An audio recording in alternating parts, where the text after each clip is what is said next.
Let's start with the bandwagon effect. And what it is building features or pursuing strategies because competitors or other startups are doing it rather than validating whether they right for your specific users and your market, right? Yeah, can you see any like point in reference in current times where that might be happening? Well, it's probably happened with majority of the projects that I worked on in my 17 years in tech. Okay.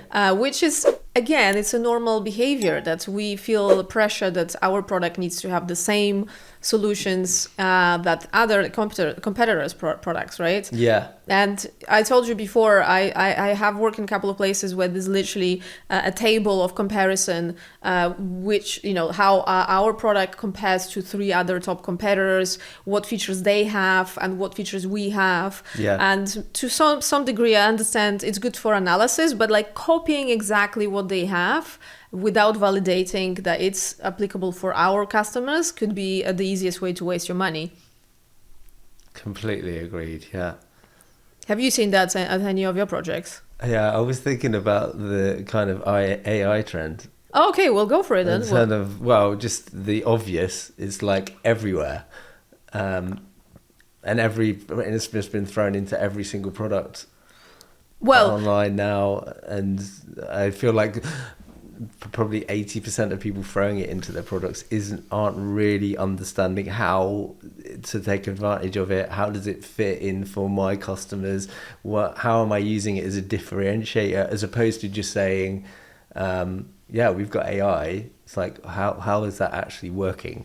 Well, remember the Snapchat story, the WhatsApp story. I don't know if you noticed that WhatsApp now removed this hovering over AI agent. Oh, no, I haven't. I think I saw it come in and I was like, why on earth would...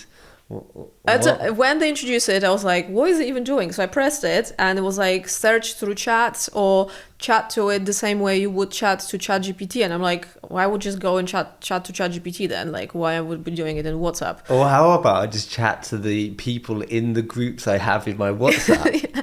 But I think it's supposed to like help you. Maybe when you have a business, WhatsApp maybe help you summarize some conversations. I don't know. Like I'm thinking like, what are the use cases? But it felt like they've added it as a solution without problem. You know what I mean? So I feel that's how it's been used a lot in the business. Yeah, well, everywhere. Yeah. So I've recently checked before recording actually that episode. I was looking at that. They actually removed, at least my version doesn't have that. Oh, okay, yeah. Maybe because I wasn't using it, so they just removed it. But lazy user. Yeah, but 73% of startup investment decisions are influenced by what other VCs are funding, not by independent analysis of the opportunity. And that's by Journal of Financial Economics, 2023. And actually, recently I was reading somewhere that VCs now not even looking at the startups that don't actually have AI. So that's kind of like pushes everyone to one direction. Again, like amplifying this group mentality. Yeah, I wonder if that figure would have crept up since like AI now kind of dominating. We've got like 2 years on from that. But anyway, yeah. So next up is authority bias. So overweighing advice from VCs, accelerators, or expert advisors, even when it kind of like contradicts your actual user data, what your actual user data is kind of like telling you. Have you seen that?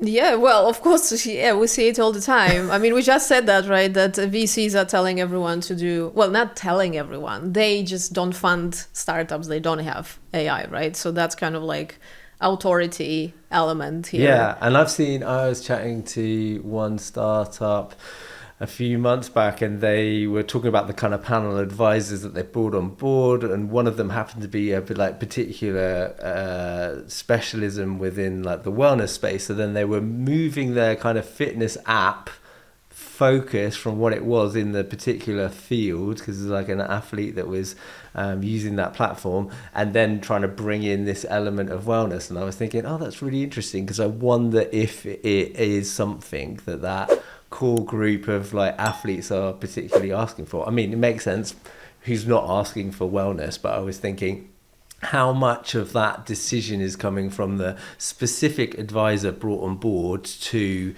requirements, kind of needs, of the actual users that they're aiming and targeting the platform on. But didn't you help them do some kind of research? This kind of data came up at all? That was a different... Oh, it's a different one. Okay, yeah, okay. this different client. You have too many clients. Simon. Well, yeah. I'm lost. Yeah, so interesting stat. When a thought leader endorses a business strategy, 84% of entrepreneurs adopt it without testing if it applies to their specific situation. That's like Harvard Business Review leadership study in 2022. I can't believe that. Okay, and halo effect. So assuming that because a user likes one feature or aspect of your product, they automatically love everything else you build. That's a good one. Yeah, well, I think it's like also, I would say it's like comes in like overconfidence bias. So I think it's always like a mixture of different things, right? So I think we all think that whatever we build, people will love and start using.